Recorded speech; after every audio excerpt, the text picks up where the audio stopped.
무화과 나무의 비유를 배우라. 그 가지가 연하여지고 잎사귀를 내면 여름이 가까운 줄을 아나니 이와 같이 너희도 이 모든 일을 보거든 인자가 가까이 곧 문 앞에 이른 줄 알라. 내가 진실로 너희에게 말하노니 이 세대가 지나가기 전에 이 일이 다 일어나리라. 천지는 없어질지언정 내 말은 없어지지 아니하리라. 그러나 그 날과 그때는 아무도 모르나니 하늘의 천사들도 아들도 모르고 오직 아버지만 아시느니라. 아멘. 저는 이 말씀을 몇 주 전부터 생각을 했습니다. 그래서 몇 주 전부터 생각을 하면서 정말 우리 그리스도인들에게 필요한 것이 뭔가, 그래서 시대를 분별할 줄 아는 거예요. 지난 시간에 말씀을 나눴지만 우리 모든 사람은 시대를 쫓아서 살아갈 수밖에 없어요. 그 시대의 가치를 따라갈 수밖에 없는 것이죠. 한국의 가치가 다르고 일본의 가치가 다르고 중국의 가치가 다르는 것처럼 아주 단순하게 중국과 우리 한국의 가장 큰 차이가 뭐가 있습니까? 한국은 대표적인 가치가 이 시대의 이렇게 풍요라고 말하게 되어지는 그것은 빨리빨리잖아요. 한국이 이렇게 급속하게 성장한 것은 하나님의 은혜가 있고 또 우리 안에는 기본 성품이 있는 거예요. 그래서 한국 사람이 외국에 살면 속 터지는 거죠. 어떻게 택배가 거의 뭐 일주에서 2주 이상 걸리는 택배를 누가 주문합니까? 한국 사람은 그런 사람 없어요. 아직 꼭 사야 되는 경우 외에는 하루만 늦게 와도 막 이렇게 검색해보고 막 이러는데 이게 한국 사람이잖아요. 중국은 가장 대표적인 게 뭡니까? 만만디예요. 만만디. 천천히 해요, 천천히. 그래서 대국이라는 이런 표현도 쓰기도 해요. 실제적으로 무슨 일이 있었냐면 여러분 아시다시피 역사적으로 홍콩과 마카오 그것이 열방에게 넘겨졌잖아요. 몇 년 동안 넘겨졌냐면 100년 동안 넘겨졌습니다. 100년. 우리 같으면은 어떻게 100년 동안 주냐라고 생각하는데 중국 사람들은 줬어요. 왜? 100년 뒤에 우리 건데. 그거였어요. 100년 뒤에 우리 건데. 실제로 100년 뒤에 홍콩 마카에 다 중국이 하게 되어졌잖아요. 그게 그들 사람들의 풍습이에요. 그게 시대 풍류고 그것은 우리가 서로 벗어날 수 없다라는 거죠. 그래서 내가 이걸 벗어나야 되겠다. 내가 너무 빨리빨리 내 몸에 이게 나도 모르게 배어져 있구나. 우리 풍습이 있구나. 우리 한국 사람 특징이 있구나. 라고 생각하고 바꾸려고 하지는 안 바뀝니다. 내가 바꾸려고 노력하지 않는 안 바뀐다는 것이죠. 그래서 그리스도인들은 항상 자기 자신이 내가 지금 우리 한국에서 말하는 가치 가지고 살고 있는 건가? 하나님 나라 가치 가지고 살고 있는가? 항상 분별해야 됩니다. 분별하지 않으면 안 돼요. 그거 자체가 우리에게 굉장히 중요합니다. 그래서 지금 오늘 본문 말씀도 상황적으로 무슨 이야기가 되어지냐면 시대를 분별하는 말씀이 되어집니다. 그래서 32절 말씀에 보니까 무화과 나무의 비유를 배우라. 그 가지가 연하여지고 잎사귀를 내면 여름이 가까운 줄 아나니. 그 나무를 보게 되면 봄인지 여름인지 가을인지 알 수 있게 되어지잖아요. 이제 가을 되어지니까 나무 잎들이 떨어지기 이제 막 시작하잖아요. 그럼 이제 가을이구나. 날씨가 더워도 나무가 떨어지면 가을이라고 생각을 하게 되어져 있는 것이죠. 그 얘기를 하는 거예요. 그래서 지금 시대가 어떠해야 되는지를 알아야 된다라고 말씀을 해주신 것이죠. 그 본문 말씀 24장은 언제쯤 하신 말씀이 되어지냐면 예수님이 예루살렘에 입성한 이후에 하신 말씀이에요. 그 마지막 십자가에서 우리의 모든 죄와 저주를 짊어지시기 이전에 하신 말씀인 것이죠. 이 말씀이 왜 시작하게 되어진 거냐? 24장 1절과 2절에 보게 되어지면 성전을 보면서 제자들이 성전을 가르치면서 너무나 멋있고 웅장하지 않느냐라고 이야기를 했을 때 그때 예수님께서 돌 위에 돌 하나도 앉지 않겠다 이렇게 얘기했어요. 이게 무슨 의미냐? 성전이 무너진다. 이게 무슨 의미를 가지고 있었냐면 유대인들한테는 성전이 무너진 것은 종말입니다. 그냥 유대가 망하는 것 이 정도가 아니고 종말이에요. 그래서 3절 말씀에 보면 예수님이 감람산에 앉았을 때 제자들이 조용히 와서 물어보게 되어진 것이고 어느 때 이런 일이 있겠습니까? 언제 있습니까? 그리고 주님의 임하심과 세상 끝의 징조는 마지막 때의 징조는 무엇이 있습니까? 라고 이야기를 하게 되어지는 것이죠. 그래서 실질적으로 오늘 본문 말씀을 쭉 보게 되어지면 24장 전체 또 25장이 마지막 때에 관한 이야기를 하게 되어졌어요. 그 비유들을 많이 말씀하고 있는 것이죠. 저희가 어렸을 때 교회에서 찬양했던 율동하고 불렀었던 그 찬양의 이야기들도 바로 여기 안에 있는 정말 안타까운 일이지만 두 사람 중에 한 사람만 들림받게 되어지는 그 이야기가 바로 24장에 나오는 말씀이 되어집니다. 그런데 실질적으로 24장 안에서도 두 가지 사건이 섞여 있어요. 그게 섞여 있다 보니까 이것을 정확하게 바르게 분별하지 못하게 되어지는 거예요. 시대를 분별하는 것은 무엇과 관계가 있는 것이냐, 내가 해도 되냐 안 해도 되냐 그 정도가 아닙니다. 시대를 분별하는 것은 내 생명과 연관이 있어요. 시대를 분별하지 못하면 우리의 생명에도 영향을 끼치게 되는 게 되어집니다. 그래서 지금 제자들이 그렇게 말했을 때 4절부터 14절이 앞으로 다가오게 될 사건들에 대해서 말을 하게 되어집니다. 난리가 나고 소문이 막 나게 될 것이다 라고 말씀하시고, 그리고 환란이 올 것이다 라고 말하게 되어집니다. 그래서 그 환란을 통해서 예수님이 이름 때문에 모든 민족에게 미움을 받게 되는 일이 벌어질 것이다. 마지막 때. 그리고 끝까지 견디는 자는 구원을 받게 된다. 이렇게 말합니다. 그 재난이 일어나는 것, 기근이 일어나는 것, 그리고 이런 정말로 우리가 생각할 때 엄청난 재해가 일어나는 것, 이것이 재난의 끝이 아니고 시작이라고 말하고 있어요.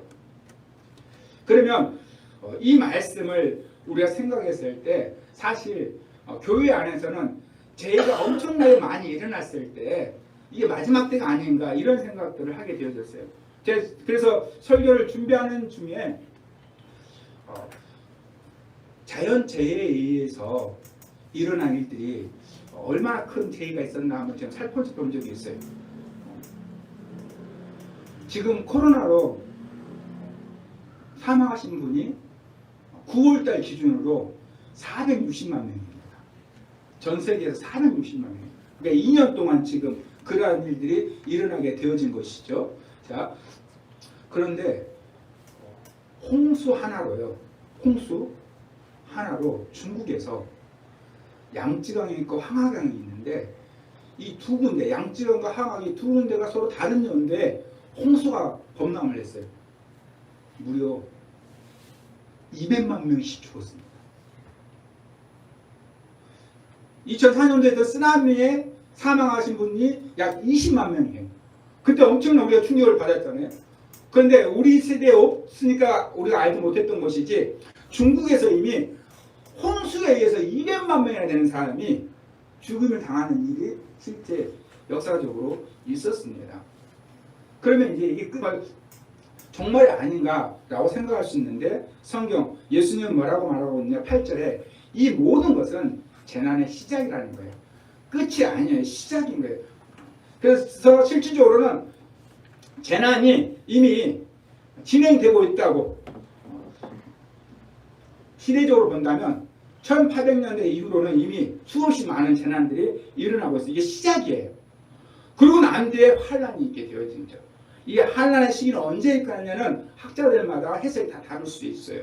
저는 언제로 해석을 하느냐, 이 시기를 7년 대환란 시기로 봅니다. 지금 말씀하고 있는 9절 그때에 넘겨주는 때를. 왜냐하면 모든 민족에게 미움을 받게 되는 거거든요.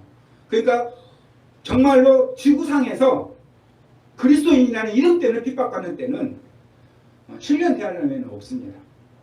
이슬람은 국가에서는 핍박받을 수 있죠. 그러나 우리나라에서는 핍박 안 받잖아요. 그러니까 모든 민족이거든요. 그러니까 우리가 살고 있는 이 지구에서 예수 믿는 것 때문에 핍박받는 시기는 7년 대환란 시기밖에 없어요. 그래서 저는 이 말씀을 7년 대환란 시기가 되어지고 그때 이 모든 민족에게 전파되면 그때 끝이 온다라고 말씀하는데, 바로 이때가 언제가 되었냐, 바로 구원받아야 될 사람들. 누구냐면 바로 마지막 이삭 죽게 하는 그 사람들, 그들에게까지 주님이 구원받기로 작정되는 사람들이 다 받는 그 시대, 그게 바로 예수님이 이 땅에 재림하게 될 것이다, 이렇게 보게 되어져요.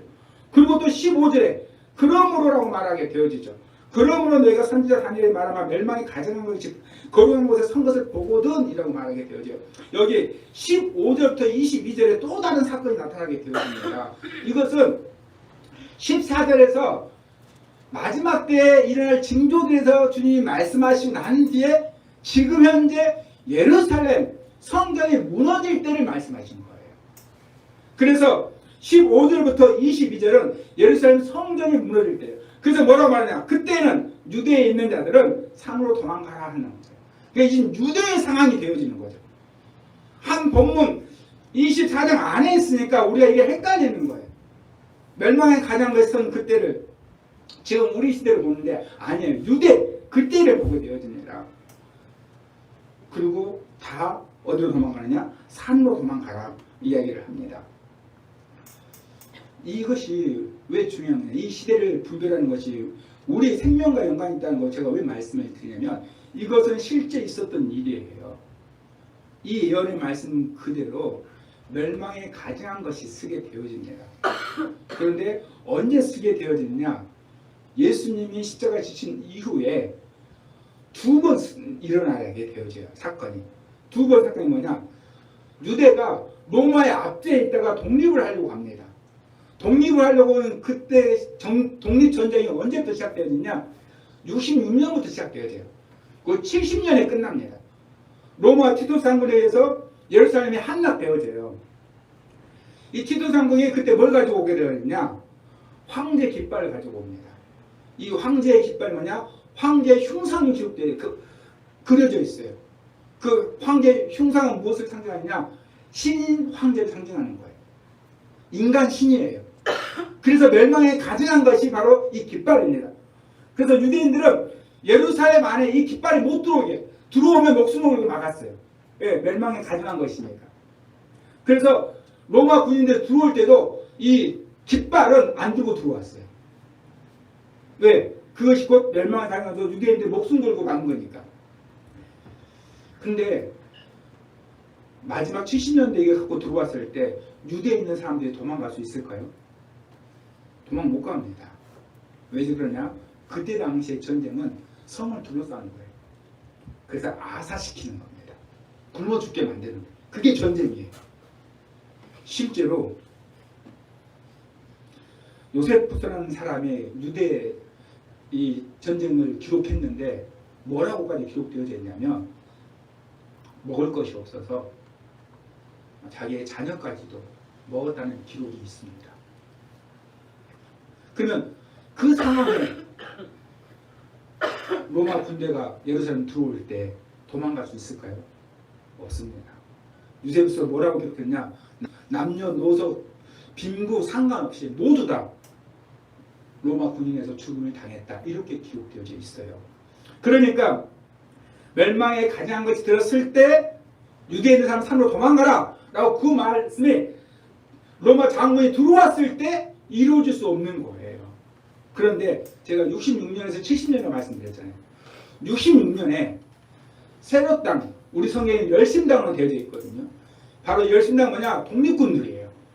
열심당원들이 66년 전쟁할 그 시기에 예루살렘 성전에서 제사장들을 죽입니다. 성전에서 제사장들을 죽여요. 왜? 제사장들은 그때 당시에 사두개파였거든요. 그래서 로마의 친밀함, 마치 옛날 일제시대 때 일본에 빌붙어서 사는 그러한 생각을 가지고 있었거든요. 그래서 이 세력 당원들이, 열심 당원들이 성전에서 제사장들을 다 죽입니다. 그 모습을 보고 기독교인들은 예루살렘을 떠납니다. 왜? 성전에 인간의 피가 흘렸기 때문에. 그래서 성전이 더럽혀졌다는 거예요. 이 말씀을 기억하고, 예수님의 이 말씀을 기억하고. 그래서 로마에 의해서 유대가 정복당했을 때 기독교인들은 큰 피해를 보지 않게 되어집니다. 66년대 이 말씀 때문에 산으로 다 피신했기 때문입니다. 그러나 이 말씀을 믿지 않았던, 시대를 분별하지 않았던 유대인들은 로마 군인이 들어왔을 때 처참하게 다 죽임을 당하게 되어진 거예요. 그래서 주님이 뭐라고 말씀하신 것이냐, 너희들도 이 같은 일을 보거든 시대를 분별하고 무화과 나무가 잎이 나오게 되어지면 그러면 얼마나 열매 맺을 줄 알 수 있잖아요. 또 잎이 나오면 시기가 언제인지 알 수 있잖아요. 그러니까 항상 지금이 어떤 시대인지 분별이 되거든. 너희는 이 모든 일을 보거든 인자가 가까이 있고 문 앞에 이를 줄 알라. 시대를 분별하라는 거예요. 지금 시대가 어떤지. 주님 뭐라고 말씀하십니까? 35절에 천지는 없어질지언정 내 말은 없어지지 아니하리라. 천지는 없어도 내 말은 없어지지 않아요. 주님 말씀 36절에 그러나 그날과 그때는 아무도 모르나니 한대 천사들도 아들도 모르고 오직 아버지만 아시느니라. 반드시 오르고 시대를 보게 분별하게 되어지는데 때는 언제인지 알 수 없다. 이게 주님의 말씀이죠. 제가 오늘 이 시대를 분별하는 말씀을 몇 주 동안 계속 묵상했던 이유가 있어요. 뉴스를 보면서 야 이건 정말 마지막 때에 되어질 일들인데 라는 생각을 하게 되어졌기 때문입니다. 그래서 이것에 대해서 나오는 여러 가지 유튜브에 나오는 말들이 있어요. 그런데 그 말들이 또 한편으로는 맞으면서 틀리다는 거예요. 그래서 정말로 우리 산소망 가족들이 유튜브를 아주 쉽게 접하게 될 텐데 분별할 수 있는 눈이 필요하다는 거예요. 마지막 때는 시대를 분별하는 건데 마지막 때 말씀하신 그대로 이런 일이 일어나구나, 이 세상이 정말 오는구나, 그것을 생각할 수 있는 건데 더 중요한 것은 뭐냐면 하나님 말씀으로 분별해야 되는 거예요. 그때가 언제인지는 알 수가 없다는 것이죠. 제가 이 시대를 분별하는 거 왜 생각하게 되었느냐, 바로 백신 패스 때문이에요. 지금 여기 나온 게 뭐냐, 우리나라도 백신 패스를 쓰겠다라고 이야기하게 됐잖아요. 우리나라 상황하고는 조금은 달라요. 우리나라는 지금 애국에서 하고 있는 걸 보고 보완하고 있는 상황이기 때문에 우리나라하고는 조금 다른 상황이에요. 무슨 얘기냐, 지금 보시게 되면 뉴욕이에요. 미국 뉴욕은 식당, 실내 체육관, 실내 시설, 프랑스는 식당, 문화시설, 독일은 수영장, 영화관, 기차, 비행기. 이게 무엇을 하는 거냐, 백신을 맞지 않으면 이용할 수 없는 거예요. 백신을 맞지 않으면 식당을 갈 수가 없어요. 뉴욕에서는. 실제로 그래서 무슨 일이 벌어졌느냐, 브라질 대통령은 이 코로나 아무것도 아니다, 감기가 똑같다, 백신 필요 없다 라고 백신 안 맞는 사람이에요. 그리고 코로나 걸렸어요. 그런데 뉴욕에서 유엔 정상회담이 있을 때 이 대통령이 참석을 했어요.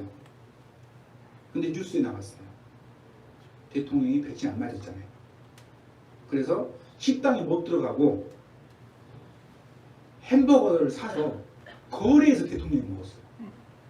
이게 실제 있었던 일입니다. 저기 나와 있는 뭐냐, 백신을 안 맞으면 저걸 이용할 수 없다는 거예요. 이게 백신 패스예요. 우리나라는 이것 때문에 지금 계속 유럽에서 데모하고 그러니까, 차별하는 거다 데모하고 되니까 우리나라는 백신 패스를 도입하려고 하는데 못하게 하는 게 아니라 인원수를 제한하는 걸로 지금 우리나라는 요구를 하고 있는 거예요. 그래서 예를 들어서 결혼식장도 식사를 하게 되어지면 백신 안 맞은 사람 50명, 백신 맞은 사람 50명, 그런 식으로 해서 99명이 식당을 이용할 수 있도록, 안 맞은 사람도 갈 수 있게 대신 인원을 제한하는 걸로 우리나라는 그렇게 하고 있어요. 그런데 뉴욕이라는 프랑스는 독일은 그렇게 하지 않는 거예요. 제가 지금 12월 달과 2월 달에 태국을 가려고 그러는데 코로나 음성 증명서가 없으면 비행기를 탈 수가 없어요. 근데 백신을 맞아도 탈 수가 없어요. 그런데 독일은 코로나 음성 증명서가 아니라 백신이 없으면 비행기를 못 타요. 기차도 못 타요. 이것을 보면서 이건 요한계시록 13장 16절 17절에 나오고 있는 짐승의 표하고 똑같은데 말씀을 보겠습니다. 그가 모든 자 곧 작은 자나 큰 자나 부자나 가난한 자나 자유인이나 종들에게 그 오른손이나 이마에 표를 받게 하고 누구든지 이 표를 가진 자 외에는 매매를 못하게 하니 이 표는 곧 짐승의 이름이나 그 이름의 수라. 표를 받지 않으면 매매를 할 수 없게 되어지는, 우리나라처럼 제한을 하는 것이 아니라 아예 이용하지 못하게 만들어버리는 이 말씀과 똑같다는 거예요. 그래서 백신을 안 맞는 기독교인들 중에서 이 백신이 이런 역할이다라고 그렇게 나오는 이야기들이 있는 거예요. 그러면 이 표를 받게, 이 표라는 것이 정확하게 말하면 인이에요. 인. 도장을 찍어놔서 내 것이 아니라는 그 인을 말하는 것입니다. 실제 유대인들이 이집트 애굽 왕조에 의해서 지배를 받았을 때 모든 유대인들이 그 황제의 형상을 지배받았어요. 이 바로 소유를 상징하는 거였거든요. 그 표가 티켓이 아니고 인을 말하는 거예요. 이 인을 받지 않으면 매매할 수 없게 되는 말씀이에요. 그러면 인을 받게 되면 어떻게 되어지냐? 14장 9절 말씀 볼까요? 또 다른 천사가 곧 셋째가 그 뒤를 따라 큰 음성으로 이르되 만일 누구든지 짐승과 그의 우상에게 경배하고 이마에나 손에 표를 받으면 무슨 일이 벌어지는 거냐?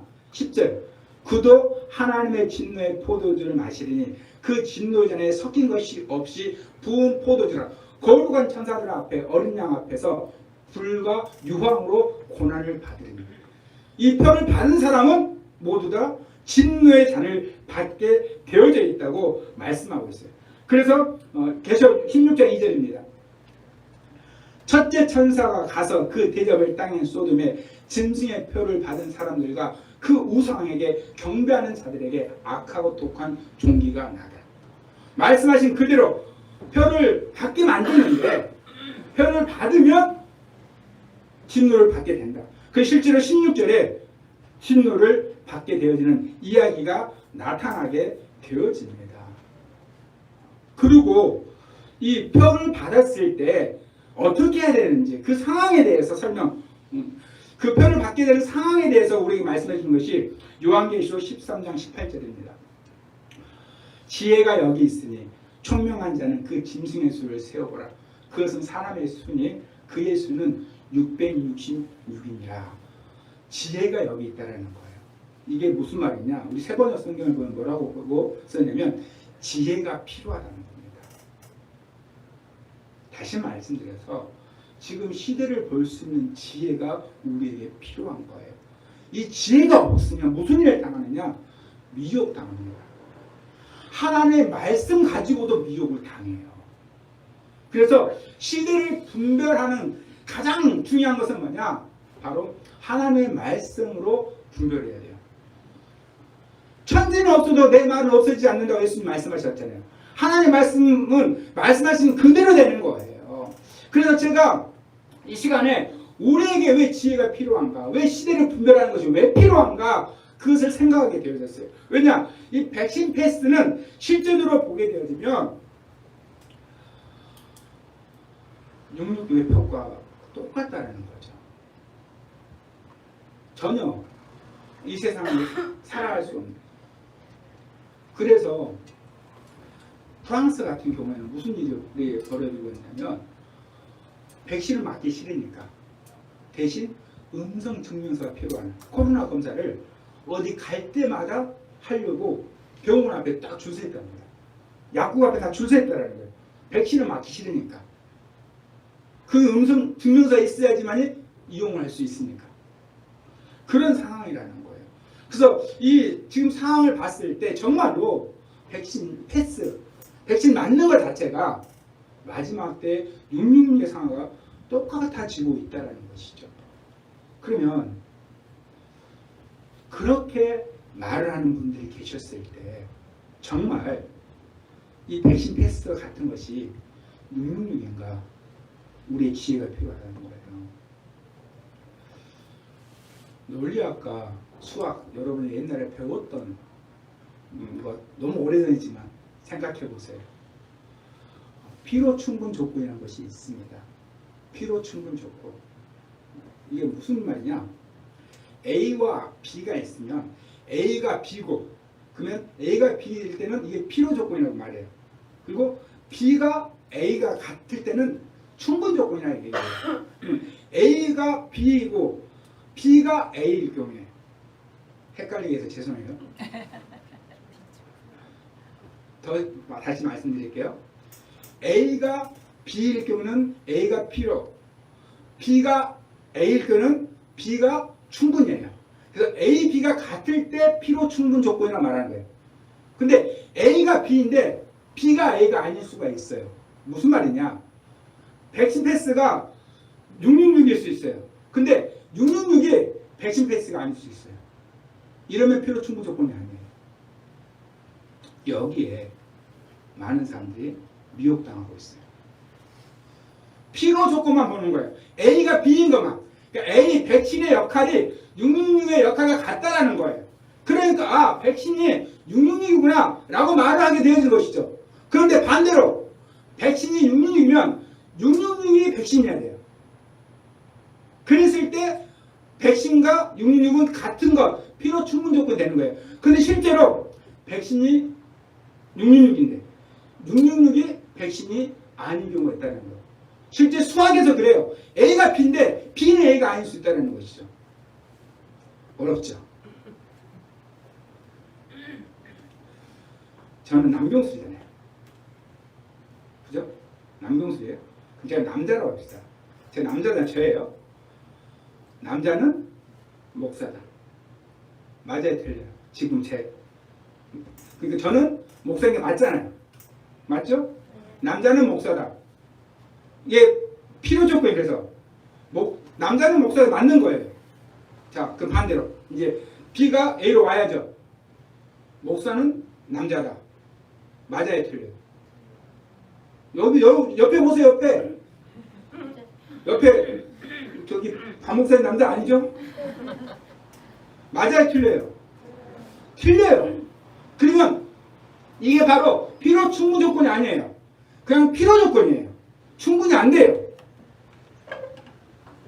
이렇게 분별하셔야 돼요. 백신 지금 말씀드린 것처럼 백신이 있어야만 매매할 수 있는 것, 그러니까 이 백신이 666과 같은 것, 그렇게 필요 조건이 맞아요. 그러나 충분 조건은 맞지 않다는 거죠. 왜 맞지 않는지 제가 설명할 거예요.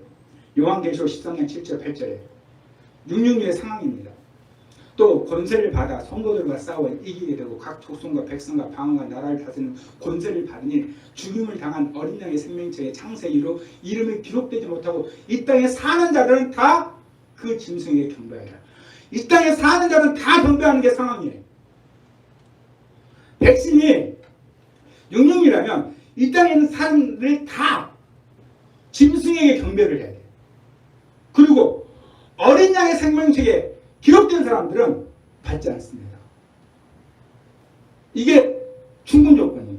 또 뭐가 있느냐? 성도들과 싸워 이기는 거예요. 전쟁의 상황이에요. 성도의 수가 많아야 됩니까? 적어야 됩니까? 적어야 되는 거예요. 성도의 수가. 그러니까 666이라는 것이 나오기 위해서는 전쟁이 있어야 되고 전쟁에서 성도들이 져야 되고 그래서 세계 정부화가 기독교인들을 이길 수 있는 상태가 돼야 되고 그리고 짐승에게 경배를 해야 돼요. 그러나 생명책에 기록된 사람은 받지 않는다는 거예요. 왜?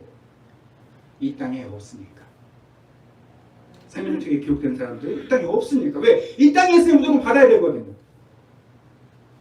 그 다음 조건이 뭐냐? 또 있어요. 13장 15절. 그가 권세를 받아 그 짐승의 우상에게 생기를 주어 그 짐승의 우상으로 말하게 하고 또 짐승의 우상에게 경배하지 아니한 자는 무엇이든지 다 죽이게 하더라. 종교적인 문제가 일어나야 돼요. 그것도 다른 게 아니고 우상 숭배하지 않은 자는 죽이는 당하는 이 일이 일어나야 돼요.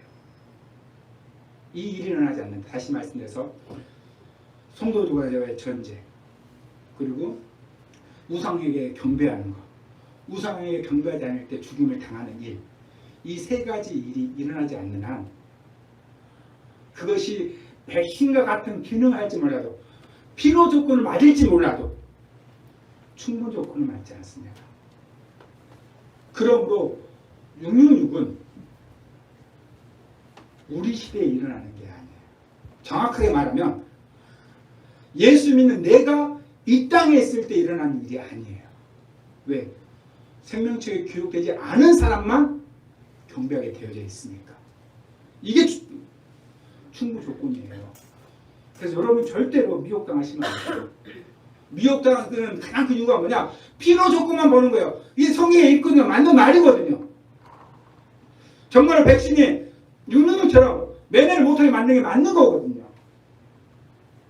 많은 이야기들이 특히 유튜브에 나오는 많은 것들이 이걸로 미혹해요.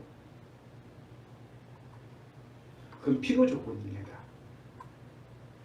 여러분이 정말로 시대를 분별할 수 있어야 되고 말씀으로 여러분이 정확하게 말씀의 한 부분이 아니고 말씀에서 말하는 필요와 충분 조건들 다 알고 분별하셔야 돼요.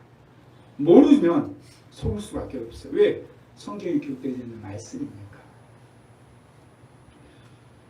지금의 시대를 한번 여러분 분별해 보시기 바랍니다. 지금 여러분이 어떻게 생각할지 모르지만 우리 현영이, 승민이 조금 이런 표현하기 좀 그래요. 진짜로. 제가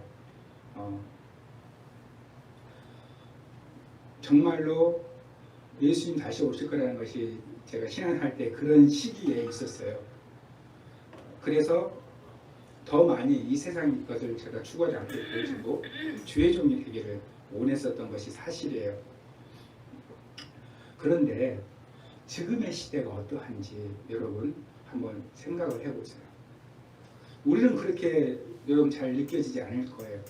제가 하나 실제 신문에 나온 기사 내용을 요약한 걸 하나 보여드릴게요.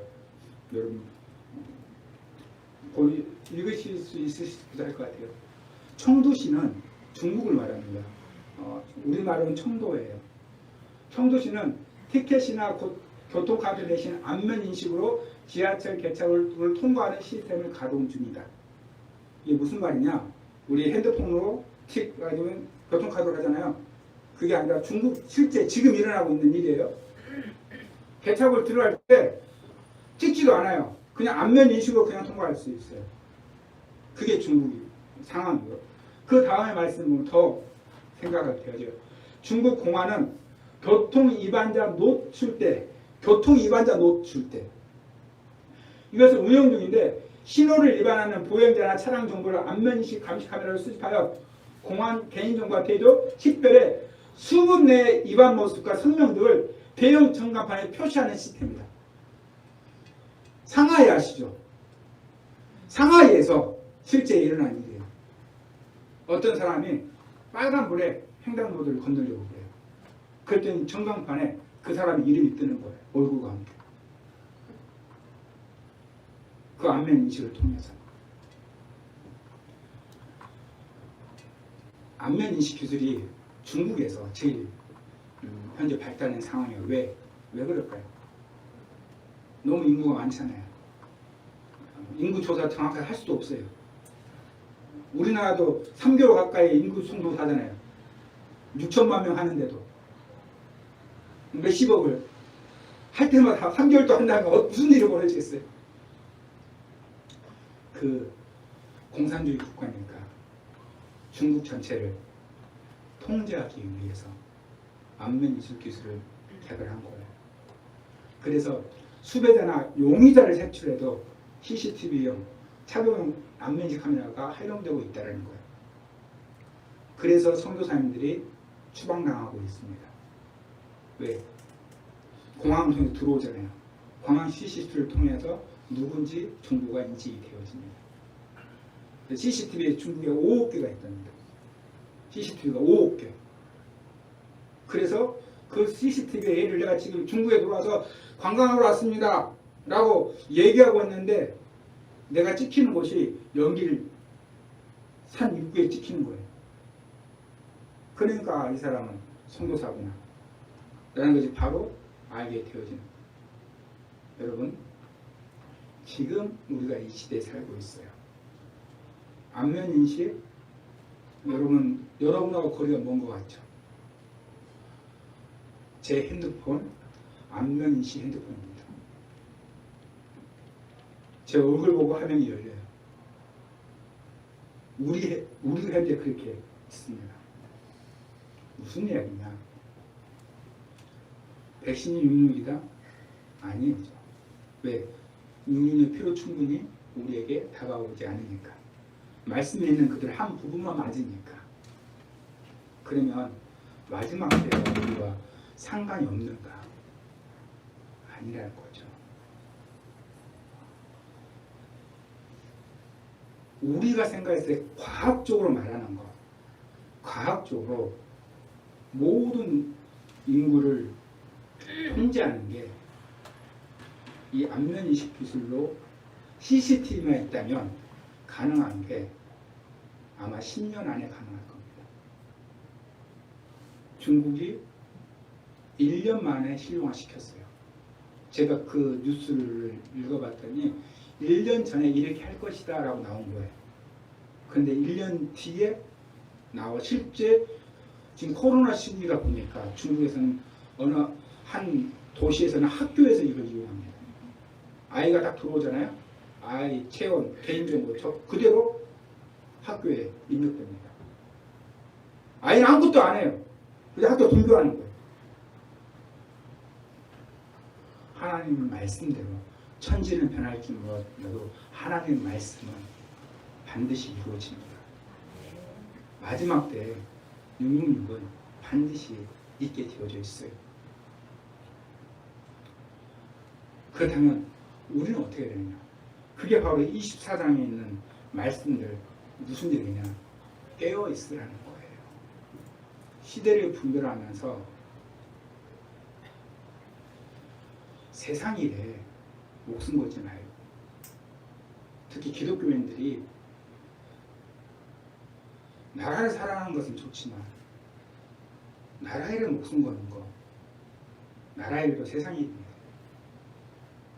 그 일 차라리 하나님 일에 목숨 걸어야죠. 왜? 말씀대로 되어질 거니까. 너무나 안타까워서 하는 말씀입니다. 제 이야기 말씀을 왜 드린 거냐? 제가 저를 보니까 제가 신문을 다음 뉴스 이것들을 이 세상 돌아가는 거 보고 또 댓글들 무슨 생각하는지 보고 하다 보니까 너무 많이 정보를 가지고 있고 또 특히 코로나 같은 경우에는 너무 많은 이 소식들이 오다 보니까 이게 저에게 두려움을 주더라고요. 그 세상적인 것이 너무 제 안에 두려운 것을 제가 느끼게 되었어요. 그래서 사실 3주 전부터는 제가 절제를 하고 있습니다. 왜 그렇게 하는 거냐? 우리가 들리는 거에 우리의 마음이 쏠릴 수밖에 없거든요. 내가 보는 거에 내 마음이 갈 수밖에 없거든요. 여러분 유튜브 오픈하면 뭐가 뜹니까? 그게 다 여러분 개인 정보로 나온 거예요. 내가 자주 보는 거. 그게 다 메인에 뜹니다. 그게 내 모습이에요, 여러분. 내 관심이에요. 지금 주님은 우리에게 시대를 분별하라고, 네가 무엇을 위해서 살아야 될지 분별하라고 말하고 있는데 내 관심은 이 세상에 가 있는 거예요. 이 땅에 가 있는 거예요. 이 세상 일에 내 모든 관심이 가 있는 거예요. 이것처럼 안타까운 것이 어디 있습니까? 지금 세상은 성경이 말한 대로 가고 있는데, 물론 저는 믿어요. 666이 나와는 상관이 없다는 거 저는 믿어요. 예, 말씀에 있는 그대로 우리는 하늘에 공중에 예수님 재림하실 때 공중 재림하신다고 하셨으니까 우리가 혼의 변화돼서 공중에서 주님 만날 줄 믿어요. 혼인잔치에 참여할 거라는 거 저는 믿어요. 그러나 중요한 것은 이 시대를 분별하는 거예요. 아, 말씀대로 되는 거다. 말씀대로 되어가고 있구나. 이 땅에 하나님의 진노를 받게 될 7년 대환란이 오게 되어 있구나. 제가 왜 7년 대환란, 믿는 자는 7년 대환을 받지 않는다 이런 말이 성경은 없어요. 그래서 거기에 대한 교단마다 신학적 입장이 달라요. 근데 저는 제가 순복음이라서 이걸 받아들인 게 아니에요. 무슨 말씀이냐? 요한계시록 여러분 7년 대환란을 그 부분 읽어보세요.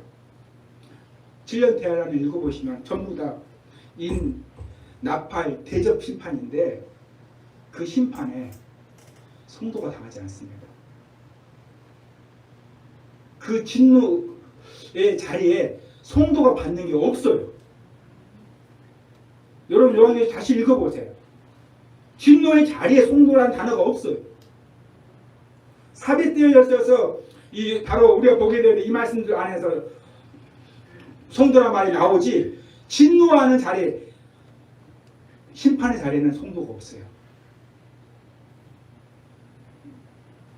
왜냐? 7년 되어라는 하나님의 진노예요. 심판하시는 진노예요. 근데 우리는 죄와 사망에서 생명으로 옮겨졌어요. 하나님이 예수 그리스도와 함께 일으켰어요. 살리시고 일으키시고 보좌에 앉으셨어요. 7년 되어야는 저는, 그래서 저는 말씀을 읽어봐도 우리가 상관이 없구나. 이 땅에 하나님의 진노의 상황이었습니다. 그런데 그곳에 있는 성도는 누구냐? 바로 안타깝지만 교회 다니면서 믿지 않는 분이에요. 이 말씀 듣고 성경 말씀대로 되어지는구나.